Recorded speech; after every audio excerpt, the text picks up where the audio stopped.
নমস্কার। আমি বোধিসত্ত্ব ব্যানার্জি। যে কথাগুলো বলার জন্য এই ভিডিওটি করা, প্রথমত আমার নিজের যে শরীর অসুস্থ, সেটা আমার যারা প্রিয়জন, যারা আমার খবরাখবর রাখেন, আমার প্রকৃত অর্থে শুভাকাঙ্ক্ষী, তারা প্রত্যেকেই জানেন। তার পুনরাবৃত্তি করব না। আমার একটি ছোট ওটিও হয়ে গেছে, এখনও 1 সপ্তাহ হয়নি। আমার মা হসপিটালাইজ ছিলেন প্রায় দিন 20, এবং এখন ক্যান্সার ডিটেক্টেড হয়েছে। কোন স্টেজে আছে, কি ব্যাপার, সেটার জন্য কয়েক ঘন্টার মধ্যেই আমরা অঙ্কোলজিস্টের সঙ্গে কনসাল্ট করব, তো সেগুলো ক্লিয়ার হয়ে যাবে। তো তার সঙ্গে সঙ্গে কতগুলো বিষয়ে মতামত ব্যক্ত না করে পারছি না। বর্তমানে আমাদের রাজ্য তথা সমগ্র দেশে দুটি ক্ষেত্র খুব অবহেলিত হচ্ছে। একটি হচ্ছে শিক্ষা, আর একটি হচ্ছে স্বাস্থ্য। শিক্ষাক্ষেত্রে তো আমরা দেখতেই পাচ্ছি প্রায় 26,000 শিক্ষকের চাকরি গেছে। তার মধ্যে কে যোগ্য কে অযোগ্য সেগুলো কোনোরকমভাবে নির্ধারণ না করেই সুপ্রিম কোর্ট তাদের চাকরি বাতিল করেছেন, এবং এটা বোঝাই যাচ্ছে এটি রাজনৈতিক খেলা চলছে। মানে এখন যে রাজনৈতিক দল আছে তার হাত থেকে ক্ষমতা কেড়ে নেবার জন্য যে কেন্দ্রীয় শাসক দল, তারা বলছেন যে আমাদেরকে সাপোর্ট করুন, তাহলে আমরা যখন সামনের বছরই নির্বাচন রয়েছে, তাহলে আমরা এসে আপনাদেরকে চাকরি দিয়ে দেব। এরকম ভাঁওতাবাজির খেলা অনেক দিন ধরেই চলছে, আমরা দেখে এসছি। এবং তার আগেও এই মাননীয়া আসার আগে যারা 34 বছর ক্ষমতায় ছিলেন, তারা এমন ভাব করছেন যে যেন তাদের সময় কোনোদিন কোনো নিয়োগে, শুধু শিক্ষক নিয়োগ বলবো না, কোনো নিয়োগ প্রক্রিয়ায় কোনো রকম দুর্নীতি হয়নি। কিন্তু ব্যাপারটা সেরকম নয়। আমরা তো সেই আমলেই পড়াশোনা করেছি এবং চাকরি বাকরির পরীক্ষা দিতে আরম্ভ করেছিও সেই সময়। আমরা ব্যাপারগুলি জানি। এখন আমরা সাংবাদিক নই, আমরা একজন সাধারণ মানুষ এবং শিক্ষক। তো সেই হিসেবে মুখ না খুলে পারছি না।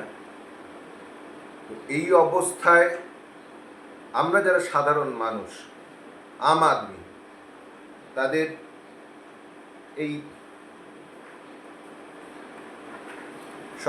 বর্তমান সরকারি এই যে সাহিত্য সঞ্চয়ন বইটি 10ম শ্রেণীতে পড়ায়, এখানে শঙ্খবাবুর একটা জিনিস তো আমরা জানি যে তফাৎ শুধু শিরদাঁড়ায়।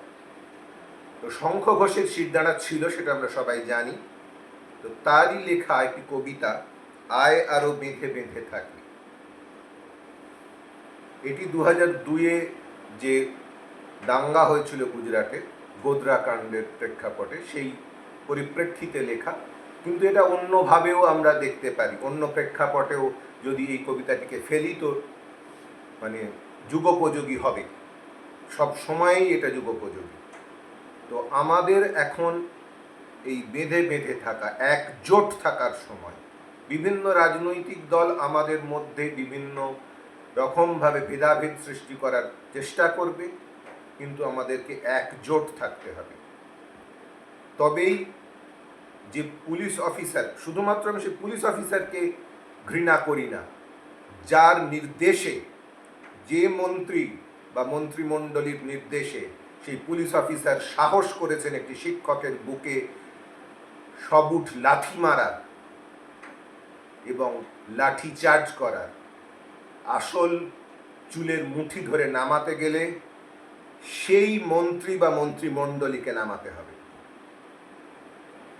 আর একই সঙ্গে আমরা দেখতে পাচ্ছি যে আমাদের মাননীয় প্রধানমন্ত্রী আমেরিকা থেকে ঘুরে এলেন, খুব গলা জড়িয়ে ধরলেন মাননীয় আমেরিকার প্রেসিডেন্টের, এবং তারপরে কুকুরকে যেভাবে বকলস পরিয়ে নিয়ে যাওয়া হয়, আমরা রাস্তা দিয়ে নিয়ে যাই, সেইভাবে বলা হচ্ছে যে যারা বেআইনি অভিবাসী, মানে ওখানে যাদের কাছে যথাবিহিত কাগজপত্র নেই, তাদেরকে এদেশে ফেরত পাঠানো হলো। তো সেই প্রক্রিয়াটি এমন দৃষ্টিকটুভাবে হলো, এতটাই নারকীয়ভাবে হলো, তার নিন্দার কোনো ভাষা আমার জানা নেই, কিন্তু সেটি ঘটল। এবং আমাদের প্রধানমন্ত্রীর আমেরিকা সফরের পরেও, তার আগে থেকেই শুরু হয়েছিল এবং তার পরেও ব্যাপারটি এই একই নির্দয় প্রক্রিয়ায় ঘটে চলল। এবং তারপরে এই এপ্রিল মাসে যেটি হলো, অপরিশোধিত তেলের দাম আন্তর্জাতিক বাজারে কমে যাওয়া সত্ত্বেও 50 টাকা করে গ্যাস সিলিন্ডারের দাম বাড়িয়ে দেওয়া হলো এবং পেট্রোল ডিজেলের দাম 2 টাকা করে বাড়িয়ে দেওয়া হলো। আর এছাড়াও যে অত্যাবশ্যকীয় যে ওষুধ, যার মধ্যে প্যারাসিটামলও পড়ে, যে প্যারাসিটামলের নাম আমরা সবাই জানি, গা হাত পা ব্যথা, মাথা ব্যথা, জ্বর, এসবের ক্ষেত্রে প্যারাসিটামল একটি অত্যাবশ্যকীয় ওষুধ। এরকম আরও বেশ কটি ওষুধ আছে, এক্স্যাক্ট নাম্বারটা আমার মনে নেই, প্রায় 50-এর কাছাকাছি ওষুধ, সেগুলির দামও বেড়ে গেল। তাহলে কেন্দ্রীয় সরকার কাদের পেটে লাথি মারছেন? সরকারি চাকরির সুযোগ দিতে হবে না, তারা এমনভাবে মানুষকে যোগ্য করে তুলুন, শিক্ষিত করে তুলুন, যাতে তারা নিজেরাই নিজেদের কর্মসংস্থানের ব্যবস্থা করতে পারে। কে বলেছে যে 150 কোটি যে জনগণ আছে ভারতবর্ষের, প্রত্যেককে সরকারি চাকরি দিতে হবে? এটা সবাই জানে। 40টা বসন্ত আমিও পেরিয়ে এসেছি, আমিও জানি যে 150 কোটি লোককে সরকারি চাকরি দেওয়া সম্ভব নয়।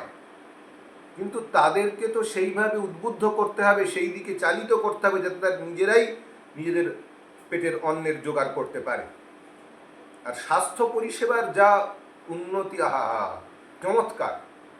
CGHS কার্ড নিয়ে গিয়েও যেরকমভাবে দরজায় দরজায় ধাক্কা খেতে হয়, সে ধাক্কা আমি আমার বাবাকে নিয়ে, মাকে নিয়ে খেয়েছি। বাবা মারা গেছেন, মা এখন মৃতপ্রায়, সেটা আমি জানি।